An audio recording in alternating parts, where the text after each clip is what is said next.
100 million people grows up and that's the Industrial Revolution, and then you multiply that by a factor of 10 plus, then you're really looking at something quite dramatically different happening. And this is actually a process which seems to be accelerating over the last decade, actually.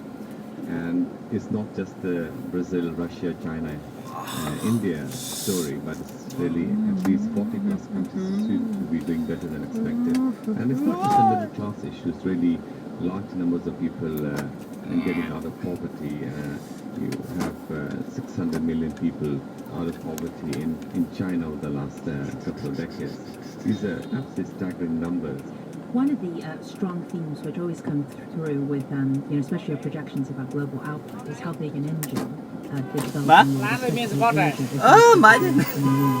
Do you think this having a third engine of growth in the world economy coming from Asia, is that really going to help, say, Europe and the United States and the world?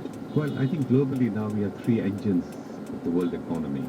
You have North America, Europe, and the South. And if one engine falters, the work can still carry on, but if two out of three falter, then everyone is in trouble. So I think one has to see that the world is much more connected than it was historically. When the turn of the 20th century, 1920s, 30s, and the percentage of trade of GDP was rather low, a few percentage points. Now it's close to 60%, and there are large opportunities because clearly this thing will continue to move forward. Will there be more political pressure coming from this new middle class, say, on the current elites in these countries? Arab Spring comes to mind, and also, some of the fascinating changes in China, and whether that will exert political pressure on that system. If people are more connected and they're more educated, inevitably the relationship changes, and that's true of, I think, all societies.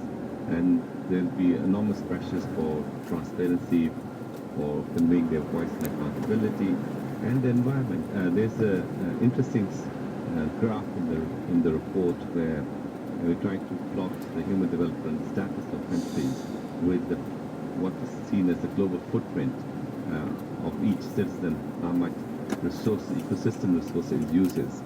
And what it shows very dramatically is that very few nations at this point are sustainable. Advanced economies have to undertake efforts to reduce their per capita footprint, and developing countries have to make certain their future development does not dramatically increase their per capita footprint. So this requires very prudent, careful policies which really take environment into a significant account when doing policies. There's a lot of slowdown now in emerging economies. China, for instance, is unlikely to grow at the pace it's grown at before. So what would you say to those who look at your projections and say, but I see slowdown all around me?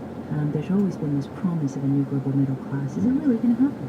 I'm not too worried on that score. I think in some ways you could say this is probably more sustainable also in terms of next stages, that we do not necessarily have to grow at 9-10%, but to find ways of having more responsible development, which is more in balance with the environment. I think the old business model of growing fast, polluting first, and then cleaning up was shown to be neither cost-effective nor a wise business model to pursue.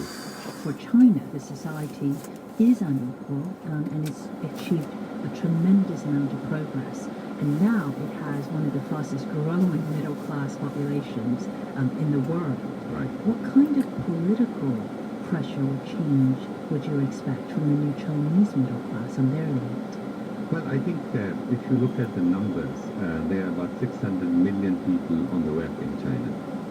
And that puts a tremendous amount of pressure for transparency and for ensuring that benefits are widely distributed.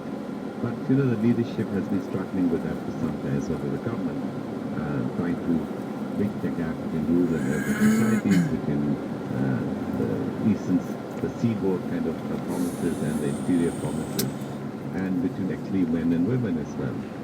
It is clear that the political legitimacy of a particular government rests on how well citizens perceive benefits and distributed.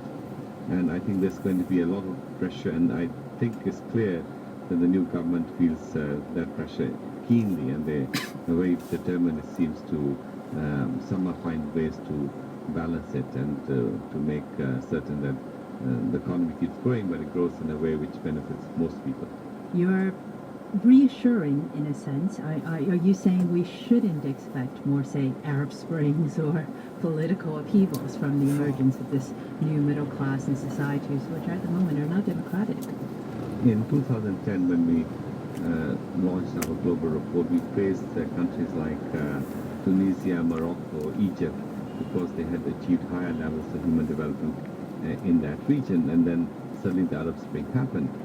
And I think the reason why we also tried to highlight in the report what happened was that people were better educated and they were better connected, so they knew what was happening, and through social media they were able to extend that voice quite dramatically. And I think this pressure is going to be there in all societies, whatever form or shape they exist in terms of how well they interact with their citizens. So issue of transparency, issue of accountability are going to be very much priority issues all around the world, I think. Khalid Malik, what does being middle class mean to you? We want to hear from you. Send us an email or a photo to world.business@bbc.co.uk. Or tell us on Twitter. You can follow me, that's @LindaYu.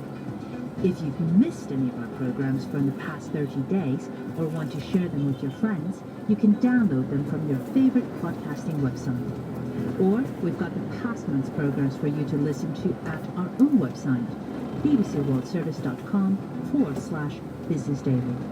And if you want to discuss anything you hear on Business Daily, you can become a fan of the BBC Business Facebook page at www.facebook.com/BBC Business. All of the best BBC Business material is also available.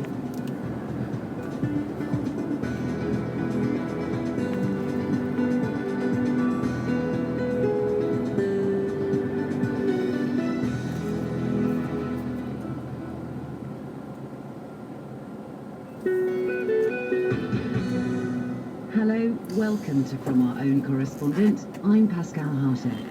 Today, the ghost-ridden forests of Benmi in the Indian Himalayas. Why the nearby villagers are more anxious about the spirits these days. But first, a voice once found, not so easily silenced.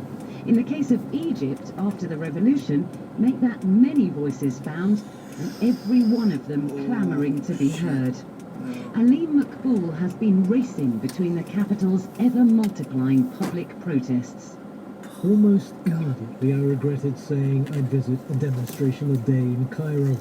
On day one, we'd heard of a protest outside the world-famous Egyptian Museum. But by the time we'd navigated the Cairo traffic, the demonstration was over and the tourism ministry staff demanding contracts had left. And that, I thought, was that for our short-lived project. In this city, though, I needn't have been so despondent.